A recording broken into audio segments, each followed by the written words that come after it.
வணக்கம். இந்த வீடியோவில் பார்த்திங்கன்னா ஒரு 2 வகையான ஹெல்த்தியான தோசை ரெசிபி தான் பார்க்க போகிறோம். ரொம்ப ஆரோக்கியமாக இருக்கும். ஃபஸ்ட்டு பார்த்திங்கன்னா கம்பு தோசையும் அதுக்கு சூப்பரான சட்னி, இன்னொன்று பார்த்திங்கன்னா சோள தோசையும் அதுக்கு சூப்பரான ஒரு தேங்காய் சட்னியும், இந்த 2 வகையான தோசையும் இப்போ எப்படி செய்யலாங்கிறத பார்க்கலாம். மிக்சிங் பவுல் எடுத்துக்கலாம். இதில் வந்து இந்த டம்ளரில் இது வந்து 250 ml கரெக்டாக பிடிக்கும் நம்ம தண்ணி ஊற்றுறோம்னா. ஸோ அந்த மாதிரி டம்ளர் தான் இது. இதில் வந்து 1 டம்ளர் அளவுக்கு கம்பு எடுத்துருக்கேன். நீங்கள் வேறு எந்த கப்புனாலும் மெஷரிங் வந்து எடுத்துக்கலாம். 1 டம்ளர் இட்லி அரிசி சேர்த்துக்கலாம். இப்போ 1 டம்ளர் கம்பு 1 டம்ளர் அரிசி சேர்த்தாச்சு. உளுந்து வந்து ஒரு 1/2 டம்ளர் சேர்த்துக்கலாம். இப்போ இதில் வெந்தயம் சேர்த்துக்கலாம். இந்த அளவுக்கு மட்டும் சேர்த்துக்கோங்க, ரொம்ப சேர்த்துற வேணாம். ஏன்னா சிறுதானியம் வந்து ரொம்பவே புளிக்கும். வெந்தயம் வந்து நிறைய சேர்த்துட்டோம்னா ரொம்ப புளிக்க ஆரம்பிச்சிடும். இது வந்து வாசனைக்காக மட்டும்தான். இது விருப்பம் இருந்தால் சேர்த்துக்கோங்க, இல்லைன்னா வேணாம். இப்போ இது நல்லா 2-3 தடவை அலசிட்டு பார்க்கலாம். இப்போ நல்லா அலசியாச்சு. தண்ணி வந்து நல்லா வெள்ளையாக வர அளவுக்கு நல்லா பிசைஞ்சு கழுவணும். அப்போ தான் அதில் உள்ள அழுக்கு எல்லாமே போகும். இப்போ வந்து தண்ணி ஊற்றிக்கலாம். தண்ணி ஊற்றியாச்சு. இது வந்து நல்லா ஒரு 3 மணி நேரம் ஊறட்டும். ஊறினதுக்கப்புறம் பார்க்கலாம். இப்போ இது எல்லாமே நல்லா ஊறிடுச்சு. நான் வந்து கொஞ்சம் நிறைய போட்டதுனால கிரைண்டரில் போட்டு அரைக்க போகிறேன். நீங்கள் வந்து கொஞ்சமாக போட்டால் மிக்சியிலே தாராளமாக போட்டு அரைச்சிக்கலாம். இப்போ இது எல்லாத்தையும் அரைச்சிட்டு பார்க்கலாம். இப்போ பாருங்கள், மாவு வந்து நல்லா ஆட்டிட்டேன், உப்பு போட்டு கரைச்சி வச்சுட்டேன். இது வந்து நான் கூட அளவு எடுத்துருந்ததுனால மாவு வந்து ஃபுல்லாக இருந்துச்சு. அதனால் இது பாதி வந்து இதில் மாற்றிருக்கேன். இது வந்து புளிக்க விடாமல் ஃப்ரிட்ஜில் வந்து நான் தூக்கி வச்சுருவேன். ஏன்னா நைட்டுக்கு பார்த்திங்கன்னா நாங்கள் 3 பேர் தான், நானும் பையன் ஹஸ்பண்ட் 3 பேர் தான். 3 ஹாஸ்டலில் இருக்கிறதுனால மாவு வந்து நிறைய வந்துடும். ரொம்ப புளிச்சு போச்சுன்னா அப்புறம் நல்லா இருக்காது. இது வந்து சிறுதானியம் வந்து எப்போயுமே சீக்கிரமாகவே புளிக்க ஆரம்பிச்சிடும். அதனால் இது வந்து நான் புளிக்க விடாமல் ஃப்ரிட்ஜில் வச்சுட்டு இது வந்து நைட்டுக்கு எடுக்கிறதுக்கு கரெக்டாக இருக்கும். நான் இப்போ ஆட்டி கரைச்சி எடுத்து வைக்கிறதுக்கு பார்த்திங்கன்னா மணி 3. இப்போ 3 மணிலேருந்து ஒரு 8 மணி வரை புளிக்க விட்டால் போதும். 4 மணி நேரம் 5 மணி நேரம் புளிச்சா போதும். அதிலே பார்த்திங்கன்னா நல்லா புளிப்பு ஏறிடும்.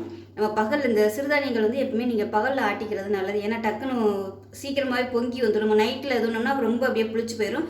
பகலில் ஆட்டி வச்சோம்னா டக்குன்னு நம்ம பார்த்து உள்ளே ஃப்ரிட்ஜில் எடுத்து வைக்கிறதுக்கு கரெக்டாக இருக்கும். இப்போ இது வந்து ஒரு 8 மணி வரைக்கும் புளிக்கட்டும். புளிச்சதுக்கப்புறம் பார்க்கலாம்.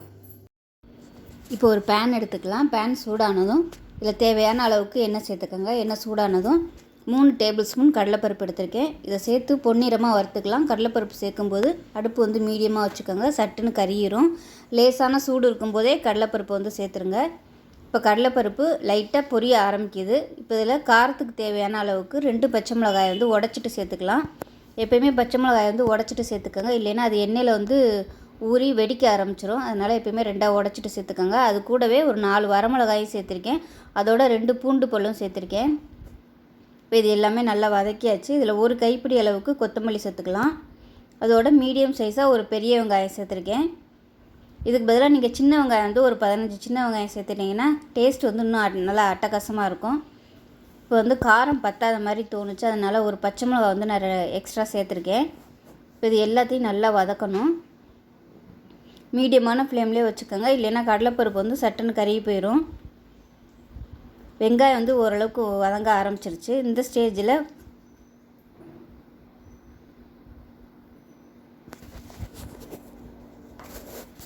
மீடியம் சைஸாக 2 தக்காளி சேர்த்துக்கலாம். அதோட சின்ன துண்டு வந்து புளி சேர்த்துக்கலாம். இப்போ இது எல்லாமே நல்லா வதங்கணும். இப்போ தக்காளி வதங்குறதுக்கு உப்பு சேர்த்துக்கலாம். உப்பு சேர்த்தோம்னா தான் தக்காளி வந்து சீக்கிரம் மசியும். இப்போ தக்காளி லேசாக மசிய ஆரம்பிக்கும் போது நல்லா ஒரு 2 கைப்பிடி அளவுக்கு புதினா சேர்த்துக்கலாம். எப்போயுமே இந்த மாதிரி புதினா சட்னி வைக்கும்போது ஒரு கைப்பிடி அளவுக்கு கொத்தமல்லியும் சேர்த்திங்கன்னா தான் நல்லாயிருக்கும். இல்லைன்னா புதினா வந்து லைட்டாக ஒரு கசப்பு தன்மை கொடுக்கும், வெறும் புதினா மட்டும் சேர்த்தோம்னா. அதனால் எப்போயுமே கொஞ்சமாவது கொத்தமல்லி சேர்த்துக்கோங்க. இப்போ இந்த புதினா இலை வந்து நல்லா வதங்கி வர அளவுக்கு வதக்கி விட்டுக்கலாம்.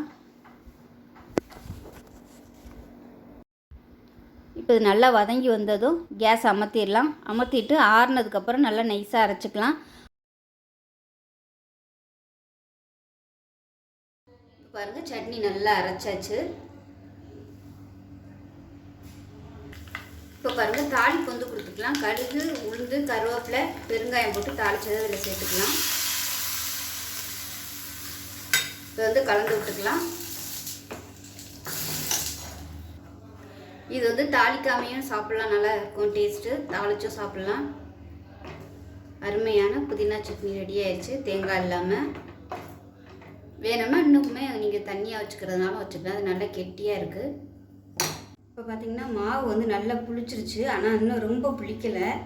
ஓரளவுக்கு புளிச்சிருக்கு. இங்கே கிளைமேட் வந்து கொஞ்சம் மழை வர மாதிரியே இருக்கிறதுனால மாவு வந்து அந்தளவுக்கு புளிக்கலை. இன்னும் கொஞ்சம் நேரம் ஆச்சுன்னா மணி இப்போ 7:30 தான் ஆகுது. இன்னும் ஒரு 8-9 மணி போல் பார்த்திங்கன்னா நல்லா புளிச்சிடும். இப்போ நான் வந்து இந்த அளவுக்கு எனக்கு போதும், அதனால் நான் இப்போ வந்து தோசையாக ஊற்றுறேன். உங்களுக்கு டைம் இருந்துச்சுன்னா நீங்கள் இன்னும் கூட நீங்கள் புளிக்க விட்டுக்கலாம். இன்னும் ஒரு 2 மணி நேரம் விட்டுட்டு பார்த்திங்கன்னா நல்லாயிருக்கும். இப்போ நல்லா கலந்து விட்டுக்கலாம்.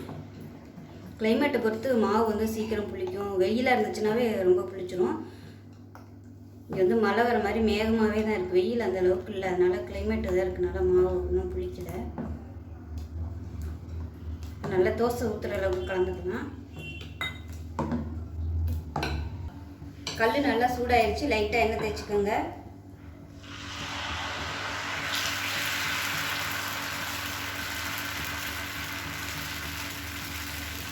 இன்ஸ்டண்ட்டாகவும் இந்த தோசை ஊற்றலாம், ஆனால் அது அந்தளவுக்கு டேஸ்ட்டாக இருக்காது. இந்த மாதிரி புளிக்க விட்டு தோசை ஊற்றும் போது தான் டேஸ்ட்டு நல்லாயிருக்கும். நான் வந்து நெய்யும் எண்ணெயும் கலந்து வச்சுருக்கேன். இப்போ பாருங்கள் தோசை நல்லா அருமையாக வந்துடுச்சு. இப்போ நல்லா வெந்துருச்சு, எடுத்துடலாம். பாருங்கள் கலர் சூப்பராக வந்துருக்கு பாருங்கள். இதே மாதிரி இன்னொரு தோசை ஊற்றிக்கலாம்.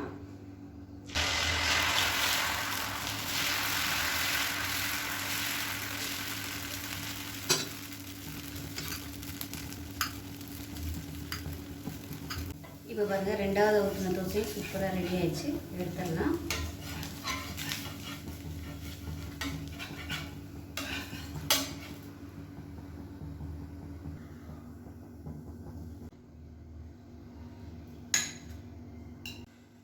இப்போ பாருங்கள் அருமையான ஆரோக்கியமான கம்பு தோசையும் புதினா சட்னி ரெடி ஆயிடுச்சு. ரெண்டுமே ரொம்ப ஆரோக்கியமாக இருக்கும். நீங்கள் வந்து காலை உணவாகவும் எடுத்துக்கலாம், நைட்டுக்கு கூட நீங்கள் அதை செஞ்சு சாப்பிட்லாம். டயபிட்டிஸாக இருக்கவங்க கூட இதை வந்து ரெகுலராக எடுத்து சாப்பிட்லாம். ஒரு 2 நாளைக்கு வந்து இந்த மாவை வந்து நம்ம ஃப்ரிட்ஜில் வச்சு யூஸ் பண்ணிக்கலாம். ஸோ ரொம்பவே ஆரோக்கியமாக இருக்கும். இந்த கம்பு மாவில் பார்த்திங்கன்னா வெள்ளை அரிசி யூஸ் பண்ணியிருக்கேன். அதுக்கு பதிலாக டயபிட்டிஸ் இருந்திங்கன்னா நீங்கள் அதுக்கு பதிலாக நீங்கள் மட்டை அரிசி கூட யூஸ் பண்ணிக்கலாம். அதுவுமே ரொம்ப ஹெல்த்தியாக இருக்கும். ஸோ இதே மாதிரியே செஞ்சு பாருங்கள். செஞ்சு பார்த்துட்டு எப்படி வந்துச்சுங்கிறத சொல்லுங்கள். வீடியோ பிடிச்சிச்சின்னா லைக் பண்ணுங்கள், கமெண்ட் பண்ணுங்கள், சேனலை சப்ஸ்கிரைப் பண்ணுங்கள், பக்கத்தில் உள்ள பெல் பட்டனையும் ப்ரெஸ் பண்ணுங்கள். நன்றி.